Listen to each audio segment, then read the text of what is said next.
The dream that keeps you up at night is the real dream you should be chasing. But to chase that dream, to find that dream, to make that dream a reality, you need a strategy, right? A dream without a plan is just a wish. Tony Robbins said that, right? A dream without a plan is just a wish. How many of you have a crazy dream or a crazy goal? I want you to write it out in the comments section. What is your crazy dream? What am I good at? What do I love? What does the world need? And how do I get paid for it? To me, those four help you unlock your passion. I often say to people, your passion is for you. Your purpose is for others. Your passion makes you happy. But when you use your passion to make a difference in someone else's life, that's a service. That's a purpose. My parents had a maths tutor for me because they wanted to be amazing at maths. I was good with numbers, and I had a tutor who told me that I struggled with questions because I worried about what my parents thought. That really stuck with me. I realized that as long as I was held back by my parents' opinions, I couldn't find the real answers in life. I believe it's about role models. You can't be what you don't see. I doubt I would have become a monk if I hadn't seen one. If you've never seen a presenter, you won't think of being one.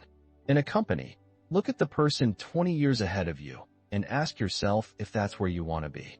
If you're in a startup, check where other startups have gone in similar roles and ask if that's where you want to be. If the answer is no, then you need to choose a new path. For me, the answer was no at that time. The path my parents, society, my school, or my community chose for me didn't feel right. So I was looking for a different way. Today, I am not who I think I am. I am not who you think I am.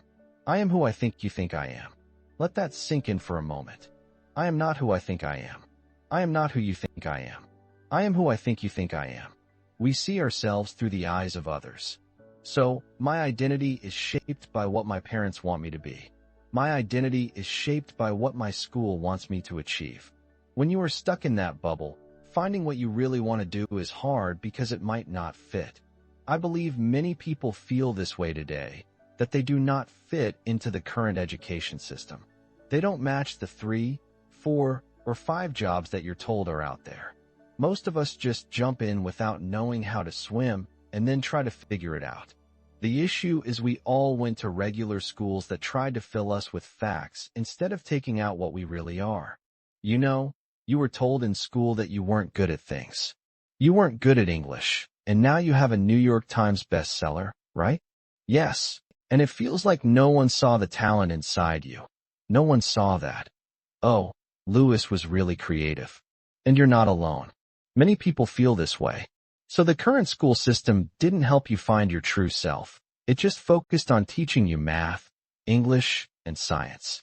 The goal is to build a strong base so that when you meet the world, you feel strong, full of energy, and ready to make a change. Instead of going into the world and feeling lost. People often don't know themselves well.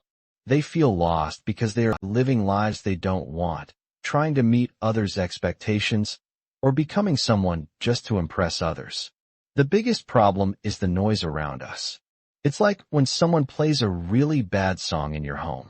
You might tell them to turn it off, but after a while, you get used to it. It's still playing, but you don't notice it anymore. This noise in life comes from your parents, society, or your partner. It covers up your ability to understand your own mind and feelings. Don't waste your time trying to be like someone else. Focus on your own skills and what you can do. Don't get caught up in trying to be someone you're not. There's a great quote from Einstein that Steve Jobs liked too. Einstein said if you judge a fish by how well it climbs a tree, the fish will always feel dumb. Many of us are like fish trying to climb trees. Some of us are monkeys learning to swim. Others are lions living like house cats. We need to live in our true element. It's important to look at the root of issues, not just the surface problems. When you face challenges, deal with them at their source. People often say, if you're stressed, just take a pill or get a massage. If you're feeling stressed, just relax, watch Netflix, and take it easy. But that's just making you feel better for a little while, maybe an hour or a week. If you learn to change your breathing, you can handle any situation in life. Always go to the root of the problem. It may take more time, but it will last longer. Always go to the root. Cut down the root of that bad feeling in your heart. Cut down the root of that bad thought in your mind. Don't just let it grow and water it a little. Really go to the root and get rid of it. Use a big axe and chop it down. The biggest weeds we all face are about our intentions. When I say intention, I mean my goal is to use everything I have to help others. But every day, that good intention, like a small plant, gets weeds around it. Don't do it for money.